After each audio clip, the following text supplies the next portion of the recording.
بەڵێ بۆ قسەکردنی زیاتر لە بارەی کۆبنەوەی ئەمڕۆی سەرۆکوەزیران لەگەڵ شاندی ئەنجومەنی بازرگانی ئەمریکا کوردستان لە هەولێرەوە بەڕێز دەیڤد تەفوری سەرۆکی شاندی ئەنجومەنی بازرگانی ئەمریکا کوردستانمان لەگەڵدا. بەڕێز تەفوری سڵاوتان لێبێت و ئەم کاتتان باش. ئامانجی سەردانەکەتان چی بووە لە کۆبنەوەتان ئەمڕۆ لەگەڵ سەرۆکوەزیران باسی چیتان کرد؟ Good evening.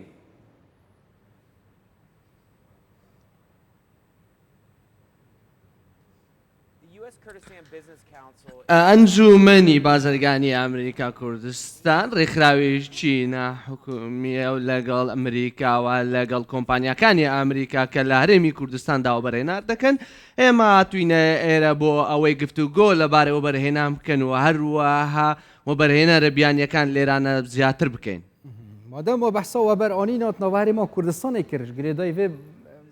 وی چه پروژەیەکە وە تایبەتیژی وەکە جواتە بازرگانی ئەمریکی کوردستان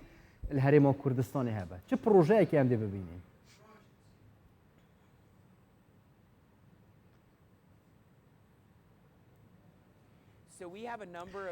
ئێمە ژمارەیە کۆمپانیا ئەنداممان هێلێرانە و زۆرێک لەوانش کە ئەمریکینە کە بینەرانی ئێوە دەیان ناسن و شارزان بن ئەمانش چەند کۆمپانیاک لە خۆ دەگیرێت کە لە بواری خزمەتگوزاریەکان و بەرهێناندا کار دەکەن لە گاز و نەوتدا کار دەکەن لە ئاسایش و بەرگریدا لەوە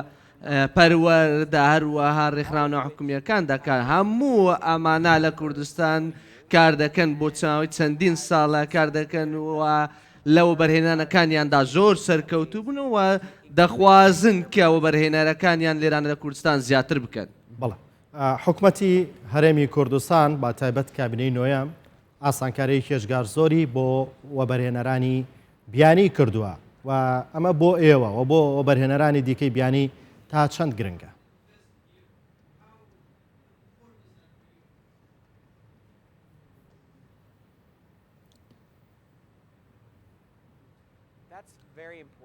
ئەمە زۆر گرنگە. یاسا و یاخود بڵین بنەما یاساییەکان بۆ کۆمپانیەکان بۆ ئەوەی وەبەرهێنار بکەن بە شێوەیەکی زۆر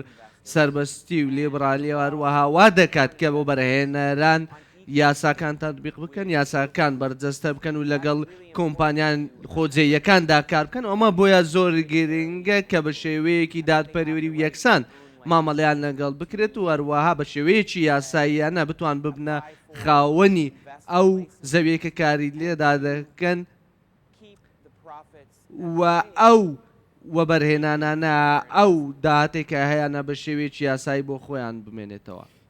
ناوا جوینێدا بەڕێز دەیڤد ژبلی مەسەلەیەن ئابووری و وەبەرئینانێ دیجیتالکردنا خزمەتگوزاریان jî hate behezkirin. Carê hîn weke civata Emerîkî Kurdistanê ya bazirganî hîn çawa pêngavên hikûmetê ji bo dijitalkirina xizmetguzariyan bînin û hîn di çi zêdekin taybetî ji bo vê meselê ji bo ku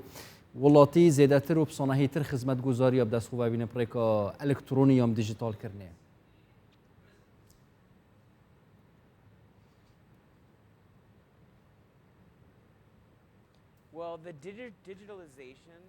بە دیجیتالکردن زۆر گرنگە بۆ ئەوەی کارەکان بە شێوەیەکی دادپەرانش و یەکسانی بەڕێوە بچن. ئێمە لەگەڵ سەرۆکی حکوومەت قسەمان کردووە لەبارەی پرۆسەی ڤیزاوە ئەو کەسانێک کە دەیانەوێت سەردانی هەرێمی کوردستان بکەن لە دەرەوە بە شێوەیەکی ئۆنلاین بتوانن داوای ڤیزا بکەن و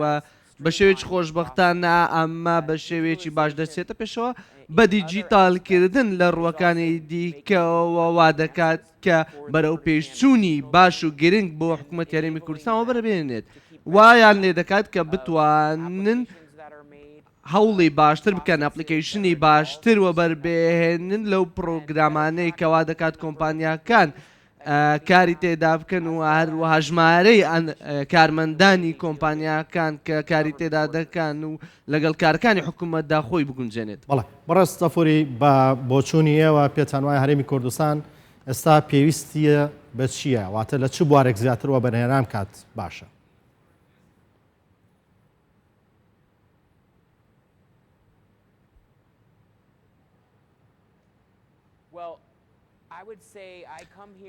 من دەڵێم کە ئاتومە ئێرە هەموو ساڵێک جارێک سەردانی کوردستان دەکەم ئەوەش بۆ ماوەی 12 ساڵ بە شێوەیەکی بەردەم دەکەم هەر ساڵێک کە دێمە ئێرە بەرەو پێشچوونی باش بەخۆ دەبینم بینایی جوان و هەروە پرۆژەی جوان دەبینم بۆیە زۆر دڵخۆشم کە ئەم بەرەو پێشچوونانە بەخۆ دەبینم بەڵام هێشتا دەڵێم کە هەرێمی کوردستان پێویستی وشانیە ئەوەیە لە هەموو سێکتەرەکاندا و بەرهێنا بکە ئەوەی کە دیارە زۆر گرنگە بۆ حکوومەتی هەرێمی کوردستان بۆ ئەوەی ئابوووریەکەی هەمە چەشن بکات هەرگرێ دایڤێ مژارەیە هەمە چەشنکردنە ئابووری یعنی حکوومەت هەرێما کوردستانی گرنگیەکە زێدە ئەلڤێداویە بکارتا چاندنیە و گشت و کاڵێدایە هین دچ ئالیکاریەکێ چ ڕێکێکە باش بۆی حکوومەتێ دانن و گشت و کاڵ زێدەتر چافکانیەکێ داهات بە بەربووم و بەرهەمی گشت و کاڵ ڕێکێن جودا ئەم هەناردەیش دەرفە بکەین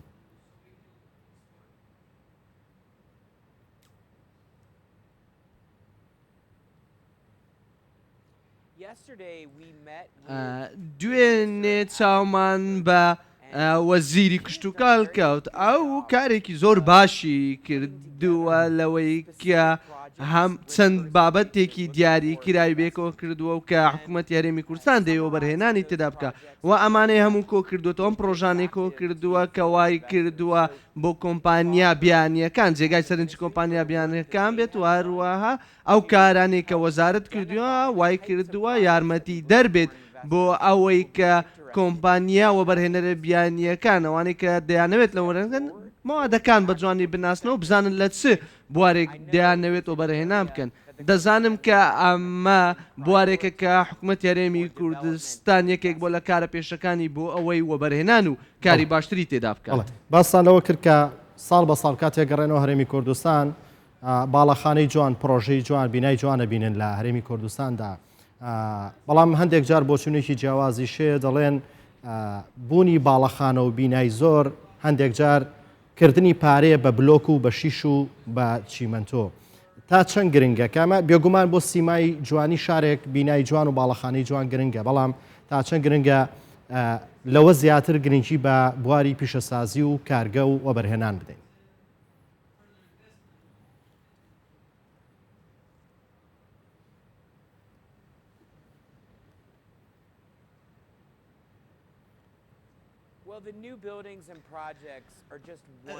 بینا نوێیەکان و پرۆژە نوێیەکان تەنیا لایەنێکە و تۆ بە زۆر بە دروستی باس لەوە کرد کە ئەم خاڵانەی دیکە کەس گرنگترن و زۆر گرنگ ئەوەی کە ئێمە زۆر حەز دەکەین بیبینین ئەوەیە کە ژمارەی زیاتر لە دابینکردنی هەلی کار و دامەزاندن ببینین لە حکوومەت یاریمی کوردستان بە تایبەتی هەلی کار لە سێکتەری تایبەت کەوا بکات خەڵکی کوردستان بژاردەیەکیان هەبێت لە نێوان حکوومەت و سێکتەری تایبەت داواروها بتوان هەلیکاریان دەست بکەوێت لە هەوردوو لایەندا یەکش فاکتەرین سەرەکەک و وەبەرهێنەر پشتڕاست بە وڵاتین بیانی پشتڕاست بن سەردانە ناوچەیەکێ بکەن هەبوونە ئاسایش و ئارامیە هین کوردستانی بتایبەتیژی ڤیلانی چاد بینن ئاسایش و ئارامیە کوردستانی جداش ناوچەیەندنین عێراقی حتا بگشتیژی ڕۆژهەڵاتە ناوەڕاست